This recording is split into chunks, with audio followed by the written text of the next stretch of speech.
All right, so picking up where we left off, we have the extracellular water over the total body water. We want this number to be between 3.6 and 3.9. Anything above the 3.9 is going to be an indication of some inflammation in the body.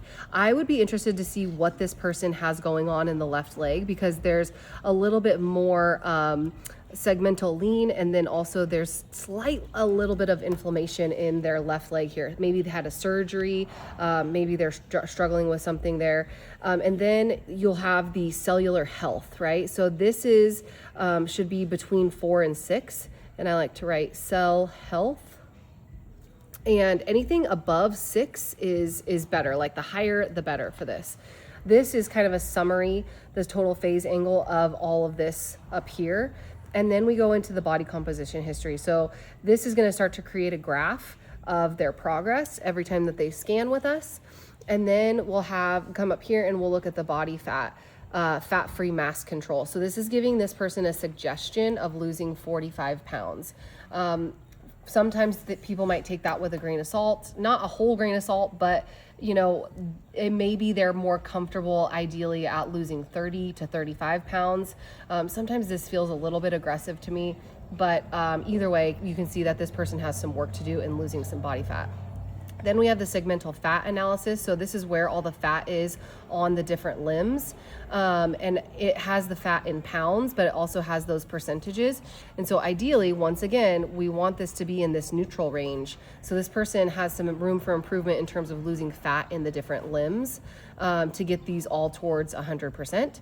And then we have these research parameters. So the most important one here is the basal metabolic rate. This again is giving this person a range of where that should be. So this basal metabolic rate is how many calories that you're burning completely at rest.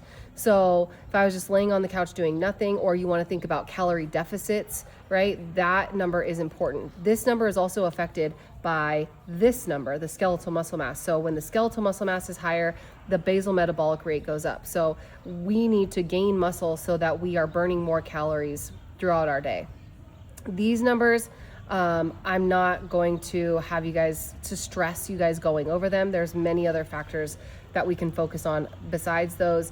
And then we have the QR code. Have them scan the QR code and download the InBody app so that they can keep these results, and also so that they can reference it after you go over it with them, because there's a lot of information that you're going over here.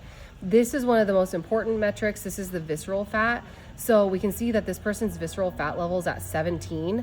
Ideally, we want this to be at 10, okay? Anything above 10, you're at risk for cardiovascular, different diseases, diabetes, all of those things. Visceral fat is the fat around your organs. So that's that dangerous fat. This is the fat we're really concerned about. You can kind of skip down here. These are a little bit out of order, but the visceral fat here on this graph, you can see exactly how much they have, which relates to their score. So this person has high visceral fat. Anything over 200 centimeters squared they're at risk for a heart attack. So there's a lot of things that can affect this, including high blood pressure, again, medication, menopause, phase of the cycle.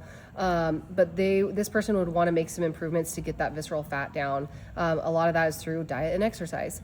Then we have the segmental ECW. So this is the extracellular water, exactly what we were talking about up here, but this is per limb. And so again, this is giving a suggestion of where these all should ideally be. So again, we go back to the legs, definitely have some inflammation there, as well as the right arm.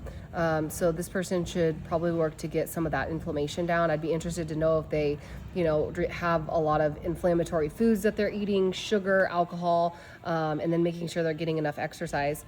And then finally, we have the InBody score. This is out of 100, but it's technically like a good score is 80.